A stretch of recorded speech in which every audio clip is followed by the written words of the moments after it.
Bismillahirrahmanirrahim. Anjada wajada innama a'malu binniyat.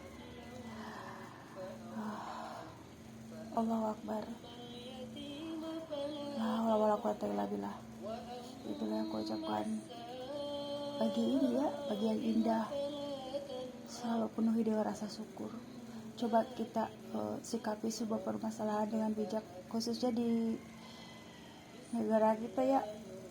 Jadi aku ini sebagai rakyat kecil dari ibu rumah tangga, tetapi seseorang yang selalu dituntun untuk memberikan opini, solusi pada momi-momi ya. Dan memang tugas aku waktu-waktu sekolah itu seperti itu. Jadi begini, sikapi sebuah permasalahan itu biar bijak. Di sini tuh pertama, jangan saling menyalahkan, jangan saling berdebat. Kita sebagai seorang yang sudah berusia, berarti di sini yang sudah punya pemikiran yang matang ya. Coba udah ada ubannya belum? Jadi intinya kita harus jadi figur bagi anak-anak muda, generasi muda. Di sini tuh apa yang kukatakan pagi ini, fokuslah kepada kegiatan masing-masing. Misalkan begini ya, aku fokus dengan kegiatanku, Bapak Presiden fokus dengan kegiatan program-program Bapak Presiden ya, jangan salah, aku mendukung siapapun menjadi presiden dari zaman kepemimpinan Pak Jokowi gitu ya. Cuma mungkin di sini banyak harus direkap ya, diperbaiki lah intinya biar bagus ke depannya gitu, karena masa depan generasi muda itu bagaimana Anda gitu. Dan aku hanya bisa yang penting dapat sesuap nasi gitulah ya, intinya dapat uang saku gitu ya. Itu pun kalau aku masih kuat ya. Jadi di sini fokus dengan program tugas masing-masing, Bapak Presiden dengan tugasnya, Bapak Wakil Presiden dengan tugasnya ya, Pak Prabowo dan Pak Gibran harus pada fokus ya. Terus Pak AHY juga, Pak Menteri AHY, karena aku dituntun untuk mengenal beliau. Fokus dengan kegiatan masing-masing, yang penting bagaimana mendapatkan solusi dari permasalahan yang ada di negara kita ini yang kayak udah gambling begini ya. Jadi di sini tuh jangan saling menyalahkan, jangan saling berdebat. Kalau menurut aku ya, di sini tuh keadaan akan kisruh kalau orang-orang yang bijak itu sudah berkurang dalam kehidupan ini. Bahkan tidak ada ya. Itu yang kurasakan ketika almarhum apa aku meninggal. Setelah almarhum kakak aku meninggal, apa yang terjadi? Agak kacau ya. Bukan kacau ya, dibilang mah agak kayak gimana gitu, timpang lah ya. Tapi alhamdulillah ya, seiring berjalannya waktu, semua keluarga terutama anak-anak mendapatkan kedewasaan dengan seiring berjalannya waktu ya. Jadi di sini kita sebagai figur orang tua jadi teladan bagi generasi muda gitu ya. Jadi fokus lah ya di sini tuh kalau menurut aku ya, sikapi permasalahan dengan bijak. Sekarang ini fokuslah ya kepada aktivitas masing-masing, terus berusaha untuk memperbaiki diri menjadi lebih baik, introspeksi diri, mawas diri, ngaji diri. Itulah yang harus kita lakukan di akhir zaman ini, dan perbanyaklah amal gitu kata Rasulullah. Karena hanya amalan itu yang akan menolong kita sampai hari pembalasan nanti ya, perhitungan yaumil hisab. Jangankan yaumil hisab, sekarang aja di dunia sudah terlihat siapa yang beramal baik maka hasilnya baik. Siapa yang sabar dengan ujian Allah, maka dia pun akan merangkai hatinya dengan penuh syukur ya. Karena orang yang tidak sabar itu akan melakukan hal-hal yang instan, dari mulai mendapatkan rezeki instan, terus gaya hidup dengan berbagai cara lah ya. Tapi hasilnya apa? Ketidaktenangan itu ya. Jadi aku sosok figur, aku ini seorang perawat yang belajar ilmu psikologis seorang anak-anak muda. Bahkan di sini aku diapetin dari mulai apet, tahu nggak apet? Aku tuh deket dengan kaum balita, maksudnya itu anak-anak balita, lansia. Jangan salah ya, aku dipanggil Umi sama para tamu yang datang di sini ataupun yang orang di luaran sana gitu. Umi mau kemana? Aku rasanya malu ya, malu sekali kalau dipanggil Umi itu. Aku kan masih muda gitu ya. Kenapa kalian manggil aku Umi? Itu suatu kalau kita mah rasa penghormatan yang luar biasa, bahwa kita itu dipercaya gitu. Dan omongan kita itu didengar gitu ya. Intinya apa ya? Jadi kita harus jadi teladan bagi generasi muda ke depan ya. Sekarang ini sulit, kalau kita mengusik kesalahan orang akan saling menyalahkan. Sekarang bagaimana nih? Misalkan gini, sekarang dari zaman dulu ya kayak gini.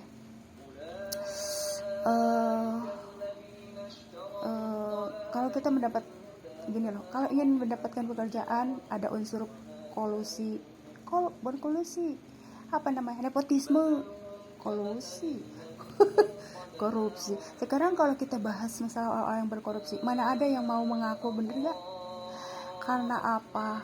Karena uang materinya sudah dipakai, terus disalahkan dan tidak mau ada yang disalahkan, gitulah intinya seperti itu. Jadi malah rame sekarang itu bagaimana memperbaiki diri menjadi lebih baik, intinya itu ya. Berarti akhlak sekarang ini, akhir zaman ini, bimbingan akhlak ya.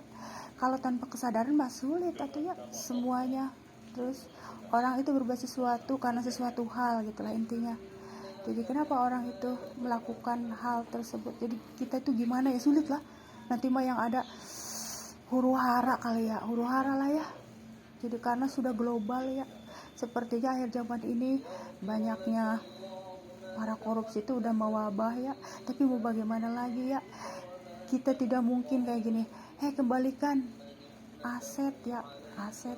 Sekarang ricu yang ada mah huru hara ya, karena meren uangnya udah dipakai ya. Coba aku kan sebagai bendahara ya, jadi dulu pernah ya, waktu aku jadi bendahara nih, bendahara umum OSIS ya, waktu itu istilahnya atasan itu memerlukan uang entah buat apa ya. Tapi di sini aku punya kayak gini loh, bapak mau minjem uang, terus untuk keperluan apa? Aku orangnya yang teliti gitu ya. Terus kalau mau minjem uang nanti dikembalikan ya. Jadi karena sebagai seorang pengurus, aku kan istilahnya murid siswa ya, aku tidak mungkin kan melawan kayak minjem uang ya buat keperluan pribadi misalkan gitu ya. Aku tidak mungkin menolak kan ya. Tapi di sini tuh aku selalu berani mengemukakan pendapat gitu.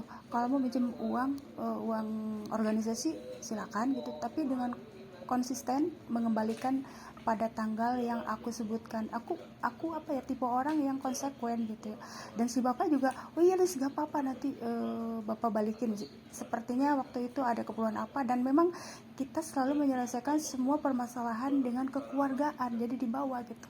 Dan aku tipe siswa yang selalu didengar omongannya gitu ya, selalu didengar sama guru-guru tuh ya. Jadi guru waktu di Pasundan siang pagi, aku ini masuk sempet 2 SMA ya, masuk SMA Pasundan pagi di Jati ya, sempet ya 3 bulan, dan disayang sama Pak Eri. Alhamdulillah ya, bersyukur jadi kesayangan, murid kesayangan. Terus dipindahkan ke SMA Negeri Taraji 1 itu karena aku mengalami tipoid, tipes ya. Akhirnya kata papaku, pindahlah, katanya dipindahin. Kalian ini gimana sih? Kakak-kakaknya nggak pada bisa jagain anak perempuan satu-satunya, katanya gitu. Maksud aku anak perempuan, apaku satu-satunya, maksudnya adik perempuan kalian, katanya gitu. Sempet agak marah apaku, tapi akhirnya aku pindah ke Taraji ya. Alhamdulillah aku bisa membuktikan tuh selalu ya menjadi kesayangan tuh, alhamdulillah ya. Jadi dimanapun kita sekolah, kemanapun kita bergaul, jadi selalu dipercaya orang gitu. Dan aku sama almarhum apa aku tuh punya kesamaan, selalu menggunakan sifat sayang gitu, sehingga ketika aku pindah ke sama Taraju, apaku ini andil ya, oh mau bikin lapangan basket ya, akhirnya meminjamkan alat apa ya, untuk apa ya namanya, meratakan lapangan ya. Karena apaku tipe orang yang kenal siapa aja gitu, jadi nggak sulit gitu. Kayak Pak mau bikin lapangan basket nih untuk apa ya meratakan ini loh, kayak pondasi ya, kan masih berbentuk apa ya dulu teh, di uruk tanah, jadi ratakan mesin tuh kontraktor kali ya. Nah apa yang minjemin waktu itu karena apa punya kenalan gitu, jadi di situ akhirnya bawalah ya, dibawalah maksudnya si alat kontraktor itu ke SMA tuh, dipinjemin gitu. Jadi apa itu tipe orang yang familiar deket dengan guru-guru SD aku sampai guru-guru SMA gitu ya. Jadi di sini tuh apa ya, benar-benar indah ya yang kurasakan. Jadi di sini aku memaklumi ya, aku tidak pernah dendam ya, sama misalkan gini loh, sama seseorang, katakanlah ya, orang berpengaruh misalkan, jangan bilang pawapres ya. Aku mah begini orangnya yang fokus kepada apa yang harus kulakukan sekarang dan yang akan datang. Jadi begini, aku itu figur bagi anak-anak muda, jadi harus memaklumi kalau mereka itu punya karakter seperti itu gitu, dan kita yang harus meluruskan, menasehatinya dengan bijak.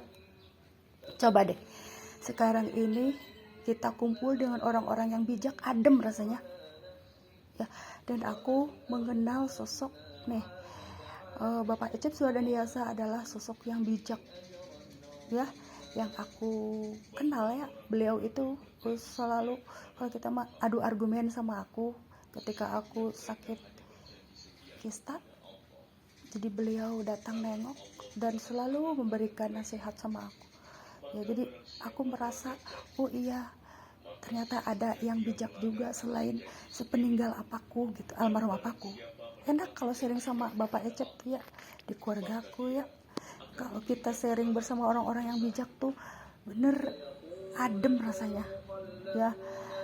Terus almarhum kakak aku ya, bener-bener luar biasa. Dia mah selain bijak bener-bener penyayang dan selalu ingin mengumpulkan keluarga besar ya. Itu almarhum kakak aku, almarhum Ade Dani Sundani, dan beliau itu disayang banget sama seluruh keluarga besar ya, keluarga apaku, keluarga mamaku. Bener-bener ya sayang, dia pendek umurnya ya. Dan di sini ruh beliau tuh seperti, kamu harus kuat, kamu harus bangkit, kamu harus berbuat sesuatu agar semuanya itu bersatu gitu. Begitu. Intinya apa ya? Selesaikan permasalahan dengan bijak. Karena apa ya, kalau menurut aku sekarang banyak yang harus ditata ya.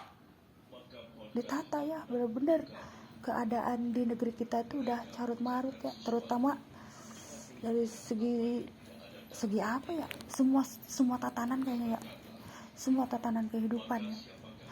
Sekali lagi aku tidak pernah dendam pada siapapun, cuman begini ya, begini, bisakah Anda memperbaiki diri gitu dari sifat kayak gini? Setidaknya sebelum kiamat datang tuh, misalkan yang tadinya serakah kepada uang, ingin mengambil hak orang lain, diperbaiki gitu. Karena setiap amalan perbuatan itu kembali ke diri masing-masing. Ingat ya, jadi setiap kali Anda berbuat, misalkan aku ingin mengambil hak orang lain, di situ apakah Anda punya keluarga, itu intinya apa ya, punya keturunan gitu, intinya seperti itu. Jadi di sini tuh berpikir sebelum Anda bertindak ya. Jadi itu yang selalu kutanamkan dalam hati ya, selalu berpikir ulang gitu. Kalau mau gini, nauzubillah ya, aku tidak pernah meminta bantuan sama siapapun, apalagi memanfaatkan orang. Tanya deh ya di keluargaku, paling keluargaku menyalahkan gini, Neng mah katanya tahu-tahunya udah sakit parah, bukannya ke kita kalau ada apa-apa, kalau ada permasalahan, terkecuali kepepet gini loh. Kepepet itu apa? Seperti sekarang, ya Allah kemana lagi aku harus intinya bergabung gitu di akhir zaman ini, agar aku juga bisa menggemakan misi kemanusiaan. Tapi aku juga mudah-mudahan ada uang jajannya gitu. Sedangkan aku harus dapat uang jajan untuk kucing-kucing aku, untuk nambahin uang jajan anak-anakku gitu. Aku berpikir seperti itu sekarang ini gitu. Bagaimana aku mendapatkan uang yang halal, tetap bekerja, eksis, tetapi fisik aku yang sudah berkurang, capek, gampang lelah gitu karena pas operasi. Akhirnya Allah menunjukkan kemarin tuh, kamu kalau mau lebih ringan ya udah berarti kerja harus di digital. Jadi sepertinya aku harus pegang HP terus, makanya aku dituntun ya udah deh, aku kolaborasi sama si Acep gitu ya intinya. Jadi aku sebenarnya aku lagi berpikir ya, belum menerima meskipun misalkan ada tawaran dari Acep, ntar dulu aku selalu begini, aku mau belanja lagi deh, sering bolak-balik di motor, ternyata banyak keluhan ya, aku sering masuk angin, terus bolak-balik ke penjahit, terus di jalan raya, belum lagi harus mikirin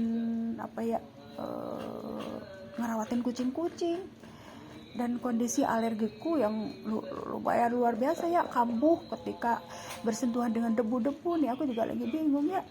Jadi itu ya, jadi aku memilih untuk gabung dengan tim TV One tuh ya.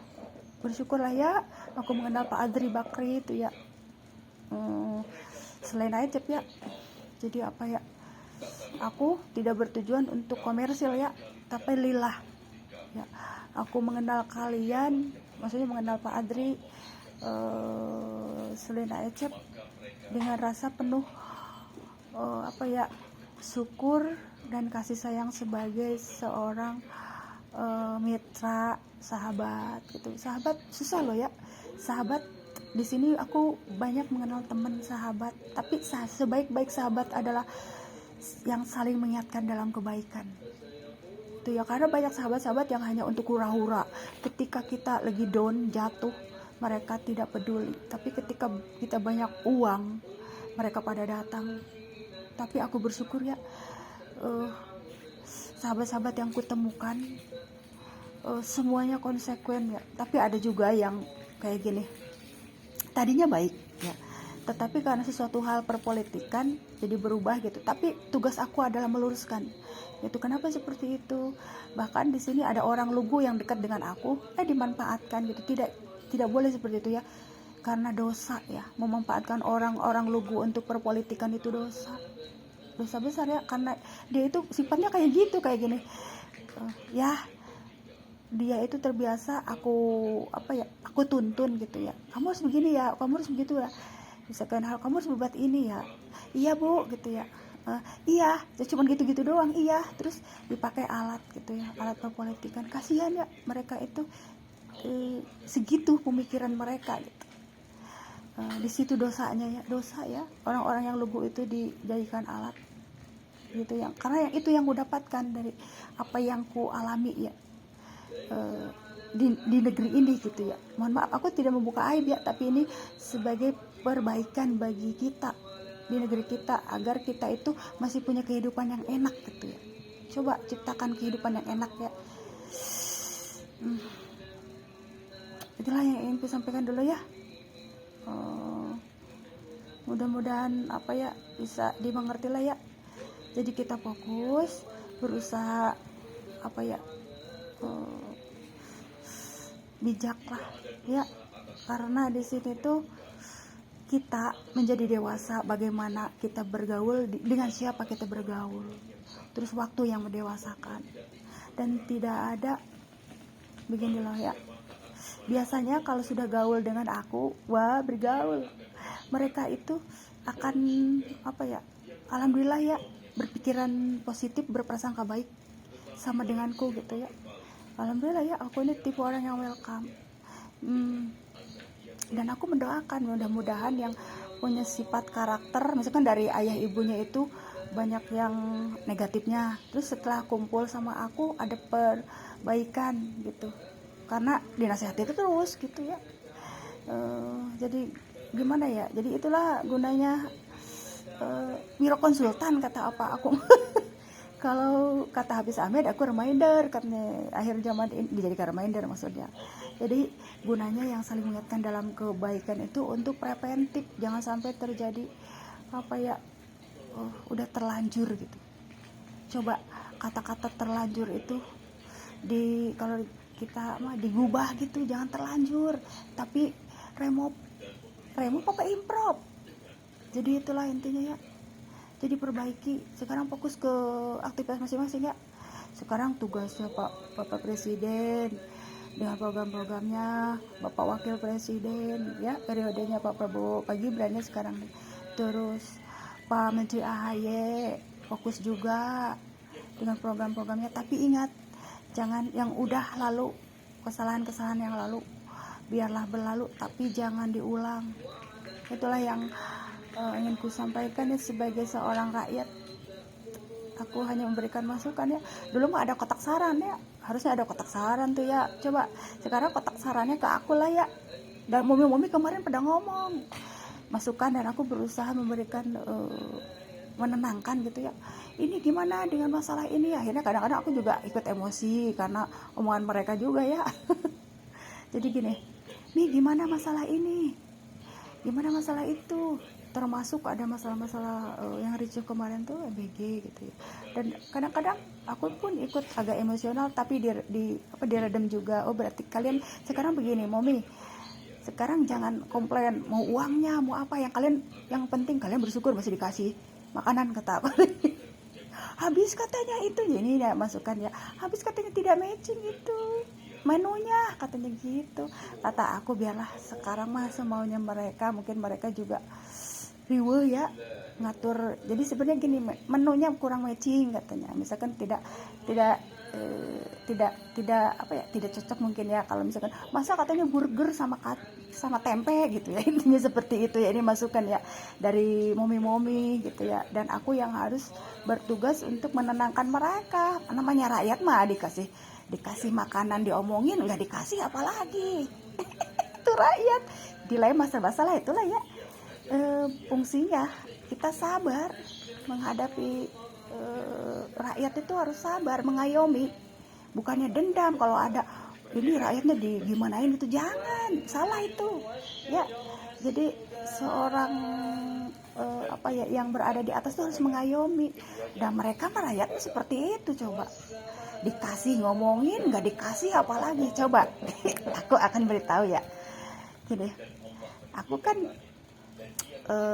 misalkan gini, ini loh, hari ini dapat roti 1 bungkus, wah kok banyak banget gitu ya. Bukan ke aku ya, tapi ya aku melihat dan mendengar dari momi-momi. Kemarin momi-momi memperlihatkan, nih sekarang rotinya 2 lembar, kata Aris si Mahami. Dilema salah kan, akan serba salah, itulah hidup ya. Sekarang rotinya 2 lembar Mi, katanya. Lah kemarin dikasih 1 bungkus masih komplain juga. Itu namanya manusia, tidak pernah cukup dan tidak pernah. Coba ya aku masukkan ya, aku ini tipe orang yang apa ya, jadi jiwa pengurus aku itu keluar lagi. Kalian itu kenapa sih gitu, sampai aku omel-omelin si Mami.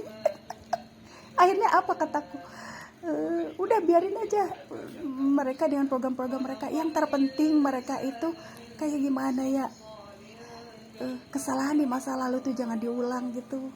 Terus jangan apa ya, kalau dibilang mah jangan makin gawok. Apa tuh kalau gawok tuh, kalau punya salah di masa lalu harus ditata gitu.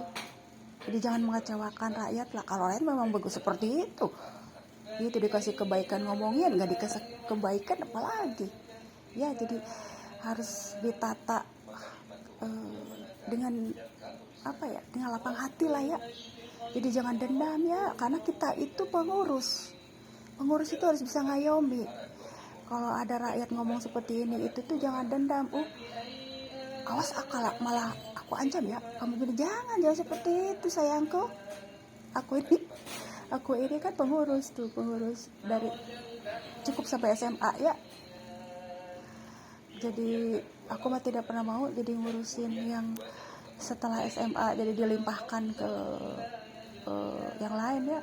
Meskipun sampai sekarang usiaku sudah 47 tahun, aku selalu dituntun dan ditunjuk jadi jadi kolas, jadi bendahara. Nggak mau, aku mah mau hidup ngadem gitu ya, dengerin morotalan gitu ya. Jadi ya begini, bijaklah kalian, jangan sampai malah udah tahu misalkan ibu-ibu mah kayak begitu, malah ya udah kalau diomongin kayak gitu aku dendam ya, janganlah ya, kita mah harus senyum dengan legowo. Ngerti nggak legowo? Legowo itu bahasa Sunda, aku mah orang bahasa Sunda, bahasa Jawa. Legowo bahasa Jawa, jadi legowo ya. Jadi ada pelajaran tepo saliro, katanya tepo saliro, tenggang rasa, bukannya itu dipelajari kalau anak-anak zaman jadul ya, legowo, jadi lapang dada ya, begitu sayang ya, harus lapang dada. Kalau rakyat mah nggak pernah apa, pasti aja ya, apalagi momi-momi coba. Momi-momi kalau udah ke jalanan pada takut tuh, anak-anak muda yang tawuran. Wah, ada momi-momi, hei kalian itu nggak tahu malu ya, udah dibiayain orang tua, udah segala keluar tuh mulut omongannya. Dibiayain orang tua masih tawuran di jalan. Aku waktu itu melerai anak-anak yang tawuran di jalan tuh di blok sini nih, di Tanah Merah kalau nggak salah ya. Aku sama momi-momi pada turun. Jadi ya masalah, the power of momi-momi luar biasa. Tapi kalau udah begini, aduh, kalau udah kayak ngomongin kayak ini, jangan ngurusin urusan kepemerintahan, kata aku, fokus aja kalian gitu ya. Itu ya, jadi intinya hanya orang-orang tertentu yang berhak untuk bicara gitu ya, yang bijak menyikapi permasalahan. Karena kadang-kadang aku juga terbawa mereka juga, kadang emosi juga ya. Tapi di sini kembali lagi, siapa diri aku seseorang yang bertugas selalu untuk melerai gitu, jadi menjernihkan dari keadaan yang ada di lingkungan momi. Akhirnya pada diem tuh, alhamdulillah gitu. Ini yang paling lucu tuh kemarin. Jadi apa ya, intinya apa ya, seseorang tuh sedang berhijrah merenya. Jadi beralih lah dari tadinya aku mengenal momi nih, seorang momi.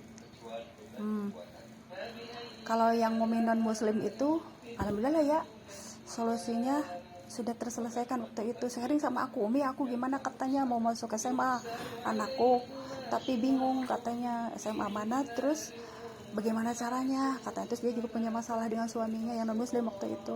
Akhirnya aku kasih solusi nih, nanti ada itunya, ada nomor handphone bapak gurunya gitu, terus jalur afirmasi kalau bisa, kata aku, karena jauh kan. Sekarang udah nggak ketemu lagi, udah jarang ketemu. Sekarang ada Mumi nih yang ceritanya beda kelas besar. Terus dia ngomongnya seperti ini, dia suka riweh kan, nawarin jualan suaminya. Terus ya udah, berarti rezekinya kan membantu mencari nafkah suami itu paling luar biasa, dan memberikan rezeki juga sama dia. Akhirnya apa, gini, gitu dia nawarin itunya, dagangannya apa, Mi, langsung ada capung di kepala Umi. Capung katanya gitu. Terus emang kenapa urusannya dengan capung? Lah aku dulu suka masangin togel. Aku berarti aku pembawa keberuntungan ya gitu ya. Jadi intinya apa ya, di sini tuh dia lagi hijrah ya. Sekarang kalau dia masih aktivitasnya memasang togel, meren udah dipasangin, wah si Umi di kepalanya ada capung, meren udah dipasangin, aku masang capung. Tapi di sini ingat, mama itulah kan lagi hijrah, mendingan jualan ini, kata aku teh, jualan apa ya yang sekarang dilakuin ya, daripada masang-masang togel. Jadi begitu aku beli jualannya, capung langsung ada di kepalaku. Jadi itu aku juga baru tahu kalau si Momi itu sebenarnya punya latar belakang pemasang togel. Mi, aku mah suka masang togel sama suamiku. Kata aku bener-bener luar biasa tuh si Momi tuh, bener-bener. Tapi jadi di sini tuh apa ya, jadi aku tipe orang yang kayak gimana ya, welcome dengan berbagai karakter gitu. Dan aku selalu memberikan masukan, support. Makanya kalau aku lama nangis itu nggak bisa, aku harus menceriakan momi-momi, memberikan solusi ya sama mereka gitu ya. Jadi di sini tuh hidup tuh enak ya sebenarnya kalau di kita. Jadi di sini pengenalan karakter setiap orang yang kita temui itu karakternya seperti apa gitu, baru kita bisa memberikan solusi. Tapi kalau kita tidak mengenal karakter, makanya kan tidak akan sayang kalau tidak mengenal apa Baliut. tidak kenal maka tidak akan sayang. Jangan lupa baliot ya. Jadi gini, intinya apa ya, kalau orang-orang yang sudah mengenal aku mah ya udah begitu. Alhamdulillah aku bersyukur ya. Cuman permasalahannya di akhir zaman ini, si Momi itu tidak bisa membedakan aku ngomong candaan atau ngomong serius.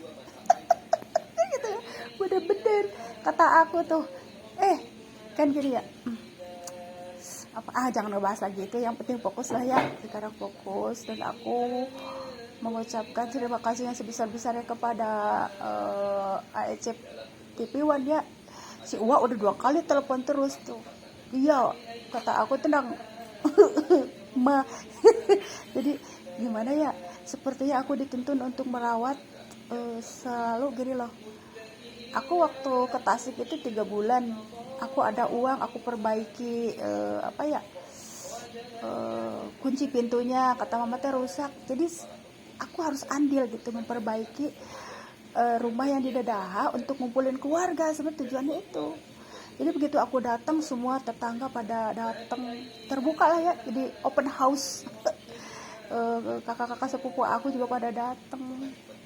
Kirain katanya pulang-pulang, jangan bilang jadi janda ya. jadi janda katanya. Kalau aku tipe orang yang amanah, gini loh, bukan ya, menjalankan tugas semampu aku sampai titik darah penghabisan. Ya, jadi itulah ya intinya. Nantilah lebaran aku ingin open house tuh ya.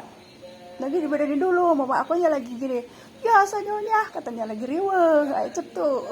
Sanyonya katanya ada masalah, ganti ya riweh lah ya. Jadi intinya aku bingung juga ya, aku masih belum jalan ininya, nawarin bajunya. Sekali nawarin baju udah buat uang jajan. Mama aku teh, ya gimana lagi, udah deh katanya, ada adekku. Jadi gimana ya, jadi aku selalu harus banyak candaan ke mama, karena mama sifatnya keras ya, beda kayak apa aku yang bijak. Mama aku tuh suka rame berdebat sama aku gitu ya. Jadi intinya tapi pada akhirnya mama aku selalu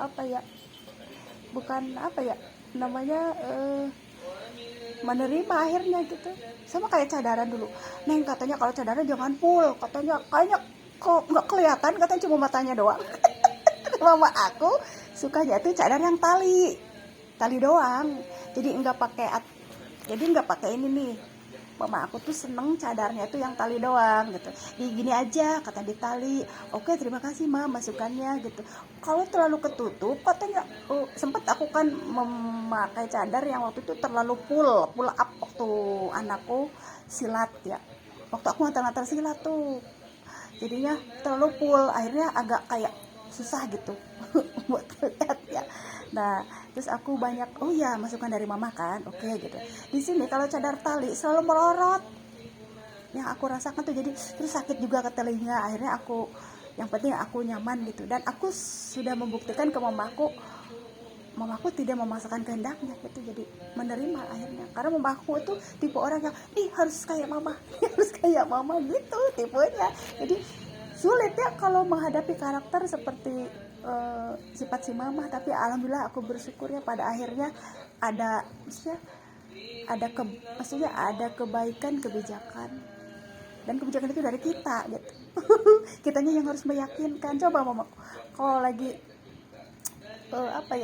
adu argumen, aku bisa kalah kalau sama mama. Tapi di sini kalah itu karena kita sebagai anak ya. Tapi selebihnya aku memberikan pengertian, dan dia ngerti gitu. Ini kalau sama mamaku. Alhamdulillah ya, akhirnya gini, ya udah deh, terserah kamu mau pakai cadar seperti ini itu juga terserah kamu, katanya gitu. Jadi yang penting aku nyaman gitu, nyaman untuk memakai cadar itu gitu ya. Itulah intinya, bagaimana kita meyakinkan menghadapi karakter orang tua kita gitu ya. Bersyukur memiliki ayah ibu yang bijak gitu ya. Tapi kan tidak semua ayah itu bijak, tidak semua ibu itu bijak. Di sini ada kalau kita mah catatan lah ya, ikutilah sifat ibu yang baik, ikutilah sifat bapak yang baik dan benar tentunya. Tapi kalau yang tidak benar dan tidak baik jangan diikuti gitu ya. Not notebook catatan ya. Sudah gitu aja yang ingin gue sampaikan pagi ini ya. Mohon maaf jika salah ucap dan